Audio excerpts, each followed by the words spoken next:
देखेंगे कि उनके मुकाबले में दूसरों की दलील कवी है कि नहीं, हम ये नहीं देखेंगे कि वो हमारे मसलक से बाहर के उलमा हैं, तो फिर समझ लेना आपने इत्तिबा की राह में रुकावटें खुद खड़ी की हुई।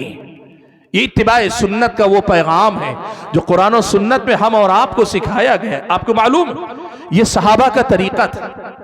हजरत उमर रज़ी अल्लाह, मैं एक मसला बता देता हूं, समझ लीजिए।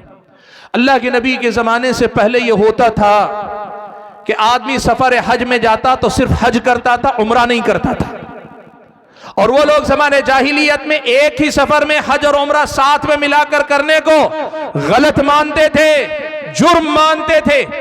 अल्लाह ताला ने उनके इस गलत फहमी का खातिमा कर दिया।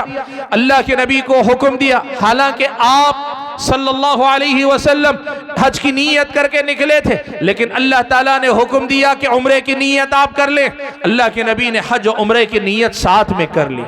अल्लाह के नबी का अहद गुजर गया। अब देखो मसला, उमर इब्न खत्ताब रज़ी अल्लाह तआला अन्हु ये समझते थे, हजरत उमर की समझ ये थी कि अल्लाह के नबी से जो अल्लाह ने करवाया वो सिर्फ मसले को बयान करने के लिए अल्लाह ने करवाया है कि दोनों एक साथ किए जा सकते हैं, वरना हमेशा दोनों एक साथ नहीं करना चाहिए। यानी हज को हज तमत्तो नहीं करना चाहिए, हज तमत्तो नहीं करना चाहिए, एक ही हज में तो उम्रा और हज एक ही सफर में नहीं करना चाहिए।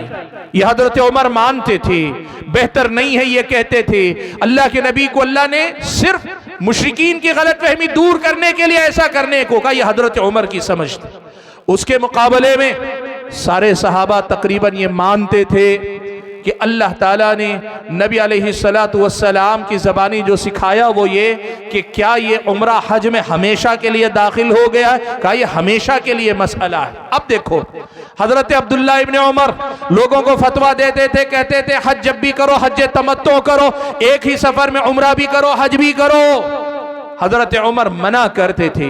एक दिन हजरत अब्दुल्ला इब्न उमर ने ये वाक़िया, ये नसीहत की लोगों को बताया, हज तमत्तो करो, एक ही सफर में हज उम्रा दोनों करो, इसलिए कि अल्लाह के नबी ने किया है। तो क्या हुआ पता है, लोगों ने कहा अब्दुल्ला इब्न उमर आप यहां बैठकर कह रहे हैं एक ही सफर में हज उम्रा करो, और आपके अब्बू कह रहे हैं एक ही सफर में हज उम्रा नहीं करनी चाहिए, हम आपकी माने कि उमर की माने? जाहिर बात है उमर उमर है, अब्दुल्ला के बाप हैं, और सिर्फ नसब में बाप नहीं, इल्म में, दर्जे में, फजीलत में, नबी से इस्तिफादे में, सारे मामले में बाप है हजरत उमर। लोगों सुनो, हजरत अब्दुल्ला इब्न उमर ने क्या कहा? अब्दुल्ला इब्न उमर ने कहा अक़ूलु लकुम क़ाल रसूलुल्लाह व तक़ूलून क़ाल अबू बकर व उमर। मैं कह रहा हूं अल्लाह के रसूल ने कहा है और तुम मेरे सामने उमर ने कहा, अबू बकर ने कहा, इनका हवाला दे रहे हो। ये बेअदबी नहीं अल्लाह के बंदो।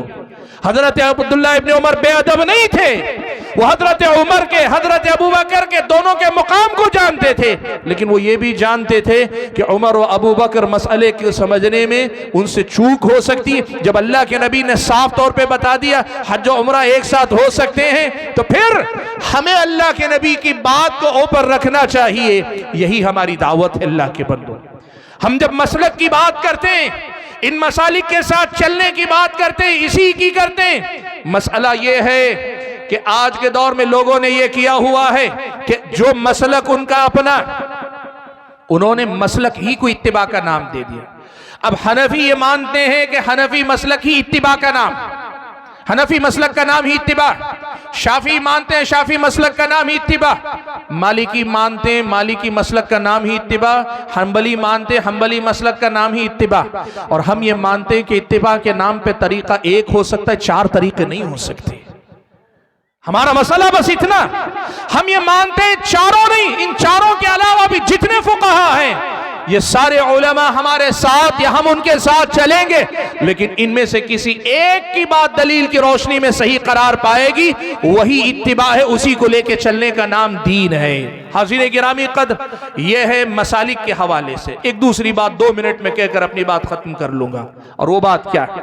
देखो इत्तिबा के मुकाबले में एक तो तकलीद और मसालिक की बात आती जिस पर मैंने गुफ्तगू की, दूसरी तरफ इत्तिबा के मुकाबले में मसला आता है बिदअतों का। बिदअत क्या है? वो काम जिसे आपने दीन समझकर किया लेकिन उसके दीन होने की दलील नहीं है। वो काम जिसे आपने दीन मानकर किया लेकिन उसके दीन होने की दलील नहीं है, ये बिदअत कहलाती है। और याद रखना, बिदअत इत्तिबा की दुश्मन। आदमी दीन के नाम पे कोई काम करे, उसकी कोई दलील ना हो, तो फिर ये इत्तिबा नहीं है, ये इब्तिदा, ये नया काम, ये नया रास्ता है। और नया रास्ता क्या है मालूम? ये शैतान का धोखा है। वो चाहता ये है कि आप इस धोखे में जीते रहें कि आप दीन पे चल रहे हैं, हालांकि आप दीन पे नहीं चल रहे। आप इत्तिबा करेंगे तो आपका यकीन भी है कि आप अल्लाह के नबी के तरीके पे और चल भी रहे हैं आप तरीके पे।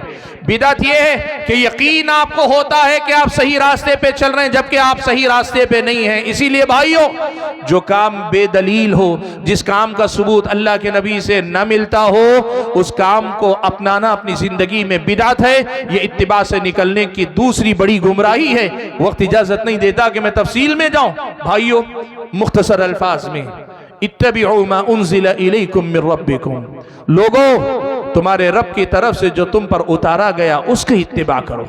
वला तत्तबिउ मिन दुनिही औलिया, ये मुनज़्ज़ल मिन अल्लाह, अल्लाह की तरफ से उतारे गए दीन से हटकर अपने बड़ों और बुजुर्गों की पैरवी, उनके नक्शे कदम पे ना चलो, ये अल्लाह ताला ने मना किया। वला तत्तबिउ, तुम उनके पीछे ना चलो, मिन दुनिही औलिया, मुनज़्ज़ल मिन अल्लाह, अल्लाह के दीन से हटकर औलिया, अपने बड़े, अपने बुजुर्गों, अपने सरपरस्तों के पीछे ना चलो। कलीलम मा तज़क्करून, इतनी वाज़ेह नसीहत आ जाने के बाद भी सुभान अल्लाह, तुम कितना कम नसीहत पकड़ते हो, कितना कम तुम समझ पाते हो। हाज़िरीन गिरामी, मैं अपनी बात को ख़त्म करते हुए अल्लाह ताला से दुआ करता हूँ कि अल्लाह ताला मुझे, आप सभी हज़रात और ख़वातीन को इत्तिबाए सुन्नत का हकीकी माना व मफ़हूम समझ कर अपनी ज़िंदगी में मुत्तबे सुन्नत बनने की तौफ़ीक़ अता फ़रमाए। तमाम उलमा, तमाम मुहद्दिसीन, तमाम फ़ुक़हा, उम्मत के तमाम खिदमत गुजारों का एहतराम करें, जितना उनके अंदर सही है उतना उनको माने, और जहां उनसे गलती हुई उससे अपने आप को बरी कर लें कि इत्तिबा इसी का नाम है। अल्लाह का दीन गलत नहीं हो सकता। इंसान जो दीन को समझने की कोशिश करते हैं, वक्त के बड़े आलिम भी हों तो उनसे भूल हो सकती है, हक बात के समझने में चूक हो सकती है। इसीलिए उनके हर बात को दीन मानकर उनके पीछे चलने को इत्तिबा कहना, ये इत्तिबा नहीं है। अल्लाह मुझे और आपको इस हकीकत को समझकर अपनी जिंदगी में उसकी पाबंदी करने की तौफीक अता फरमाए। आमीन व आखिरु दअवाना अनिल हम्दुलिल्लाहि रब्बिल आलमीन।